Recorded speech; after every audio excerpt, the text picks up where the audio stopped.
మనకు వెన్నునొప్పి ఒకటి బాగా ప్రధానంగా ఉంటుంది. వెన్నునొప్పి ఒకటి, తర్వాత మెడ నొప్పి అనేది ప్రధానంగా. ఈ నొప్పులతో చాలామంది సతమవుతూ ఉంటారు. కనీసం నడవలేని పరిస్థితి, ఎటు కదలేని పరిస్థితి ఉంటుంది. దీని నివారణ చర్యలు ఎట్లా తీసుకుంటే బాగుంటుంది? అయితే మెడ నొప్పి అనేది ఎందుకు వస్తుంది అంటే జనాలు వెన్నుపూసకు మర్యాద ఇవ్వరు. ఎలా అంటే వెన్నుపూస జంతువులు అనేది 4 కాళ్ళ మీద నడుస్తాయి.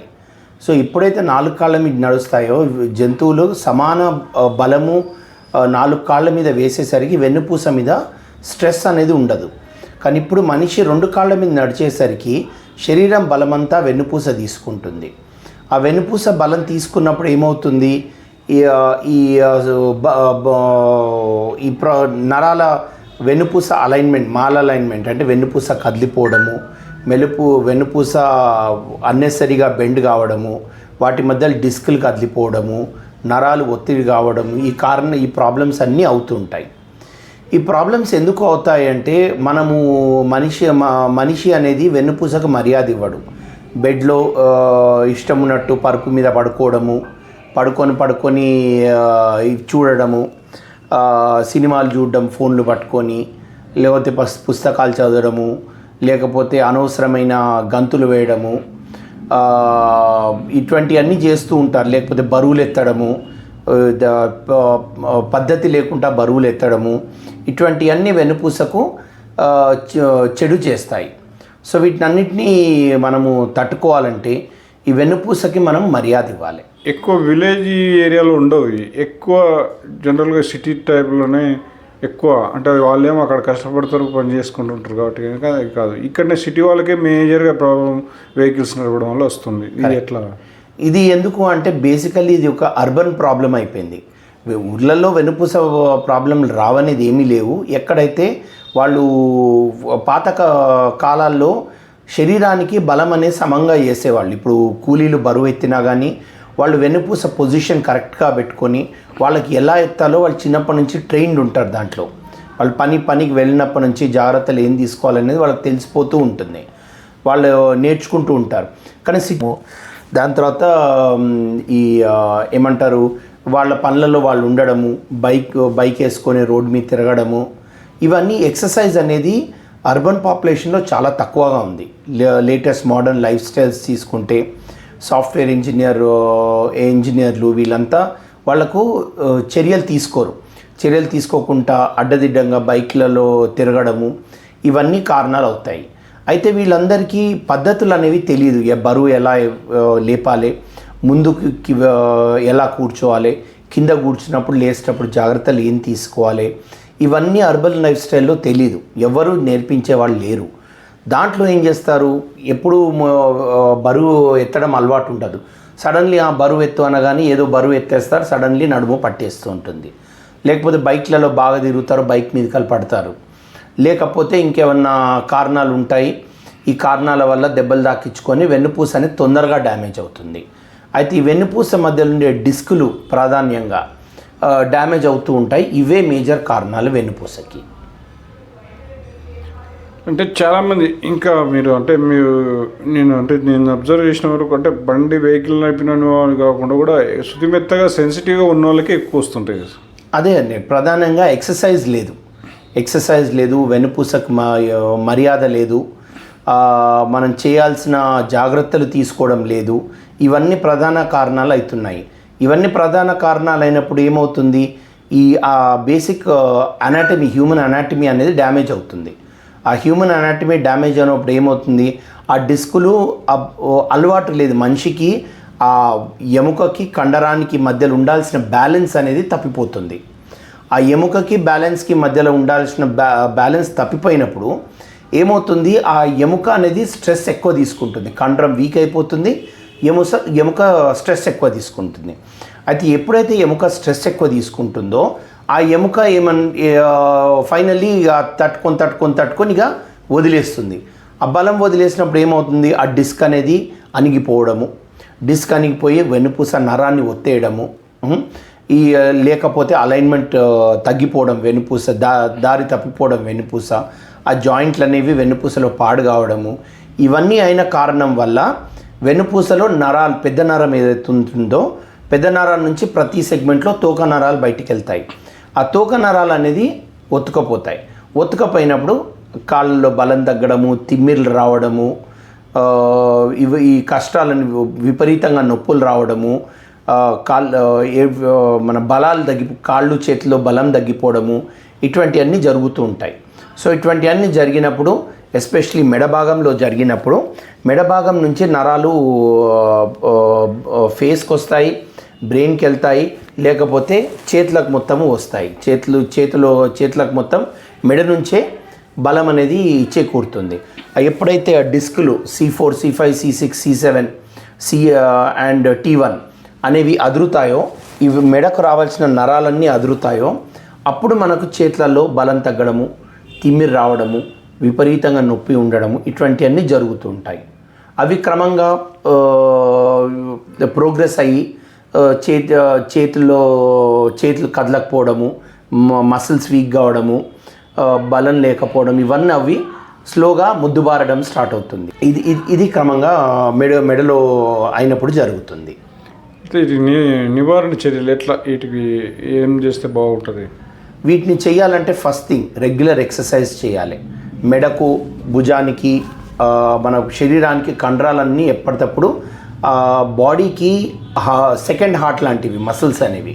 అయితే ఎప్పుడు మనం మసిల్స్ని టోన్లో పెడతామో మసిల్స్ అనేవి హార్ట్కి పంప్ చేయడము, హార్ట్ నుంచి మళ్ళీ మసిల్స్కి బ్లడ్ రిటర్న్ రావడము, ఇవన్నీ జరుగుతుంది. సర్క్యులేషన్ అనేది ఇంప్రూవ్ అవుతుంది.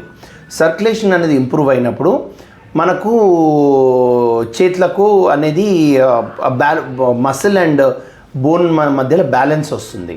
మసిల్ బోన్ మధ్యలో బ్యాలెన్స్ వచ్చినప్పుడు ఏమవుతుంది, ఇటువంటి దెబ్బలన్నీ సగం అక్కడే తగ్గిపోతాయి.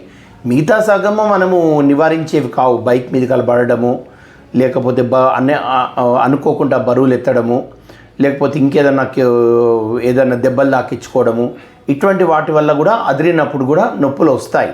కానీ అట్లీస్ట్ 50% వరకు ఈ నాన్ ట్రమాటిక్ కాజెస్ ఏవైతే ఉంటాయో అవన్నీ మనం నివారించవచ్చు. తెలిసిన ఒక CI చూసినాను, ఇట్లా బ్యాక్ పెయిన్ వచ్చి ఇబ్బంది అయిపోయిన వాళ్ళకు ఇది ఇంకా కోలుకోలేరు, మీరు కష్టమని చెప్పిన పరిస్థితుల్లో నాటు మందు వాడి ఆ మేక పాలు పోయడం అట్లాంటి నాటు మందులు దీంట్లో పసర్లా కట్టి వాళ్ళు ఇవ్వడం చేస్తారు.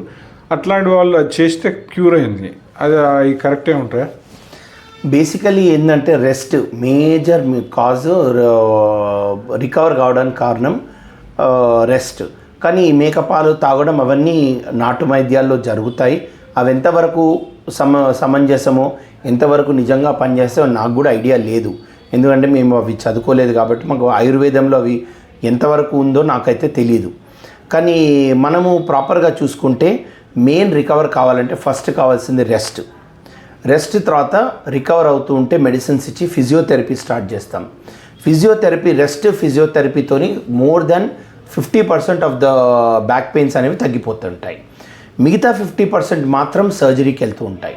ఆ 50% సర్జరీకి వెళ్ళే వాటిలలో 50% రికవర్ అవుతారు, 50% పూర్తిగా రికవర్ కారు. సో ఇది అన్నమాట 50-50-50 టెక్నిక్ ఇది ఇక్కడ స్పైన్ ఇంజురీస్లో. సో ఆ 50% అనేది రికవర్ అవుతూ ఉంటారు. సో రికవర్ అయిన వాళ్ళు చాలా ఇంప్రూవ్ అవుతూ ఉంటారు. Okay sir. ఇప్పుడు దీంట్లో మనము మెడకు సంబంధించింది కూడా, అది మెడకు సంబంధించి ఎటువంటి చర్యలు తీసుకుంటే తగ్గుతాయి? మెడకు పెయిన్స్ బాగా ఉంటాయంటారు కదా. మెడక్ పెయిన్స్ బాగా ఉంటాయంటే మెడ నుంచి జనరలీ చేతిలోకి పారుతూ ఉంటుంది. ఇంతకుముందు చెప్పినట్టు నేను ఏదైతే ఉందో మెడ నుంచి నరాలు ఒత్తుకపోయినప్పుడు చేతికి పారుతూ ఉంటుంది. చేతులు ముద్దు వారడము, చేతిలో బలం తగ్గిపోవడము, ఇవన్నీ అవుతూ ఉంటుంది. సో ఇవన్నీ వచ్చినప్పుడు ఫస్ట్ మేము కొన్ని మెడిసిన్స్ ఇస్తాము. ఈ నరాలను సూదింగ్ చేసే మెడిసిన్స్ ఇస్తాము. ఆ మెల్లగా నరాలు కోలుకున్న తర్వాత ఎంతవరకు కోలుకుంటుంది ఏమి అనేది చూస్తూ ఉంటాము. దాంతోపాటు ఫిజియోథెరపీ కూడా స్టార్ట్ చేస్తాము. కానీ చాలా కాంప్లికేటెడ్ స్టేజ్కి వెళ్ళినప్పుడు ఎంఆర్ఐ తీస్తాము. ఎంఆర్ఐ తీసినప్పుడు ఎక్స్రే ఎంఆర్ఐ తీసినప్పుడు ఏమైనా అలైన్మెంట్ లోపం ఉందా ఎముకల్లో, లేదా నరాలు ఉతకపోతున్నాయా, ఎక్కడ ఏ నరం ఉతకపోతుంది చూస్తూ ఉంటాము. ఆ ఎంఆర్ఐని బట్టి నెక్స్ట్ ప్లాన్ చేస్తాం. సపోజ్ కెనాల్ సైజ్, వెన్నుపూసలో పెద్ద నరం వెళ్ళే కెనాల్ సైజ్ ఏమైనా తగ్గిందా, లేకపోతే ఏమైనా నరాల నుంచి వెళ్ళే తోక నరాలు ఉతకపోతున్నాయా, ఇవన్నీ చూసుకొని సపోజ్ విపరీతంగా ఉతకపోతుంది, ఆ సర్జరీ చేయండి రికవర్ కాదు అనుకుంటే అటువంటి పేషెంట్స్ని సర్జరీకి తీసుకొని స్పైనల్ ఫిక్సేషన్ చేసి నరాన్ని ఫ్రీ చేస్తూ ఉంటాం, నరాన్ని లూజ్ చేసి చేయగానే చాలామందికి నొప్పులు తగ్గిపోతాయి. 80% 90% నొప్పులు అనేవి తగ్గిపోతూ ఉంటాయి. కానీ సర్జరీ అనేది చాలా రిస్కీ థింగ్. వెన్నుపూసను సర్జరీ చేయడం అనేది రిస్కీ ఇష్యూ. కానీ సర్జన్ మంచిగా ఉంటే ఏ ప్రాబ్లము ఉండదు. ఇంకోటి సార్, ఇంకోటి జనరల్గా ఇప్పుడు తిమ్మిర్లు అవన్నీ అట్లుంటాయి కదా, అవి పట్టుకున్న కొద్దిసేపు ఉంటే కదులుతూ పోతుంది. రాత్రిపూట ఒకసారి కింద కాళ్ళకు పిక్కలు పట్టినట్టుగా, దాన్ని ఏదో పాము బట్టి పీకుతున్నట్టుగా ఆ టైప్లో ఉండి కొంచెం బాగా ఇబ్బందిగా ఉంటాయి పరిస్థితులు. వాళ్ళకు ఎట్లా ప్రివెంట్ చేసుకోవాలి? అంటే అది పిక్కలు పట్టడం అంటే దాన్ని క్లాడికేషన్ అండ్ రాడిక్యులోపతి అంటారు మెడికల్ టర్మ్స్లో. క్లాడికేషన్ అంటే ఏంటంటే ఆ నరాల స్పర్శ ఏదైతే పిక్కకు రావాలో కాలికి రావాలో సడన్లీ పట్టేసి బాగా మంటలాగా రావడం, నొప్పిలాగా రావడం జరుగుతూ ఉంటుంది. కొందరికి నిద్ర కోల్పోవడం జరుగుతుంది. దీనివల్ల పడుకుంటారు రాత్రి, మధ్యరాత్రి ఎప్పుడో సడన్లీ పిక్క పట్టేయడము, నరాలు సడన్గా కాలు పట్టుకోవడము జరుగుతుంది. ఆ నొప్పి విపరీతంగా షూటింగ్ పెయిన్ లాగా వచ్చి వాళ్ళ నిద్ర చెదిరిపోతుంది వాళ్ళది. అటువంటి పేషెంట్స్ కూడా మేము కొన్ని కైండ్స్ ఆఫ్ మెడికేషన్ ఇస్తాము. రాత్రి మంచి నిద్ర పట్టేది, నరాలను రిలాక్స్ చేసేది, ఇవన్నీ చేస్తాం. దీంతోపాటు పిక్క పట్టుకోవడానికి ఎక్కువ మటుకు కారణం హైడ్రేషన్. సో అడిక్వేట్ వాటర్ తాగడం, అడిక్వేట్ ఎలక్ట్రోలైట్స్ ఉండడం కూడా ఇంపార్టెంట్. ఎందుకంటే పిక్కలు అనేవి మనకు మొదటి గుండెకాయ అయితే పిక్కలు అనేవి రెండో గుండెకాయ. సో పిక్కలు మంచిగా పనిచేస్తేనే, మంచిగా ఎక్సర్సైజ్ చేస్తేనే సర్క్యులేషన్ అనేది చాలా ఇంప్రూవ్ అవుతుంది.